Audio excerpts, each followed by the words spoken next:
एक था रौनक, जैसा नाम वैसा रूप। अक्ल में भी उसका मुकाबला कोई नहीं कर सकता था। एक दिन उसने घर के बाहर बड़े बड़े अक्षरों में लिखा, यहाँ अक्ल बिकती है। उसका घर बीच बाजार में था। हर आने जाने वाला वहाँ से जरूर गुजरता था।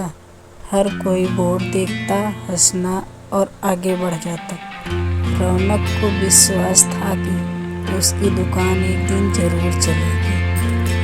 एक दिन एक अमीर महाजन का बेटा वहाँ से गुजरा। दुकान देखकर उससे रहा नहीं गया। उसने अंदर जाकर रौनक से पूछा, यहाँ कैसी अक्ल मिलती है और उसकी कीमत क्या है? उसने कहा, यह इस बात पर निर्भर करता है कि तुम इस पर कितना पैसा खर्च कर सकते हो। गप्पू ने जेब से 1 रुपये निकाल कर पूछा, इस रुपये के बदले में कौन सी अक्ल मिलेगी और कितनी? भाई, 1 रुपये की अक्ल से तुम 1 लाख रुपये बचा सकते हो। गप्पू ने 1 रुपये दे दिया। बदले में रौनक ने एक कागज पर लिख कर दिया, जहाँ 2 आदमी लड़ झगड़ रहे हैं वहाँ खड़े रहना बेवकूफ़ी है। कागज दिखाया। कंजूस पिता ने कागज पढ़ा तो वह गुस्से से आग बबूला हो गया। गप्पू को कोसते हुए वह पहुंचा अक्ल की दुकान। कागज की पर्ची रौनक के सामने फेंकते हुए चिल्लाया, वह रुपये लौटा दो जो मेरे बेटे ने तुम्हें दिया था। रौनक ने कहा, ठीक है, लौटा देता हूँ, लेकिन शर्त यह है कि तुम्हारा बेटा मेरी सलाह पर कभी अमल नहीं करेगा। कंजूस महाजन के बाद वादा करने पर रौनक ने रुपये वापस कर दिया। उस नगर के राजा की 2 रानियां थीं। एक दिन राजा अपनी रानियों के साथ ज्वारी बाजार से गुजरा। दोनों रानियों को हीरो का एक हार पसंद आ गया। दोनों ने सोचा महल पहुंचकर अपनी दासी को भेजकर हार मंगवा लेंगी।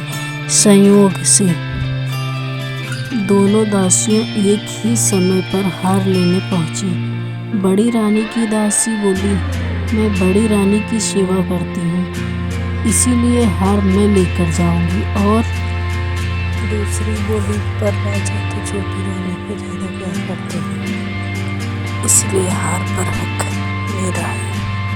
गप्पू से दुकान के पास खड़ा था। उसने दासियों को लड़ते हुए देखा। दोनों दासियों ने कहा, वे अपनी रानियों से शिकायत करेंगे। जब बिना फैसले के वो दोनों जा रहे थे तब उन्होंने गप्पू को देखा।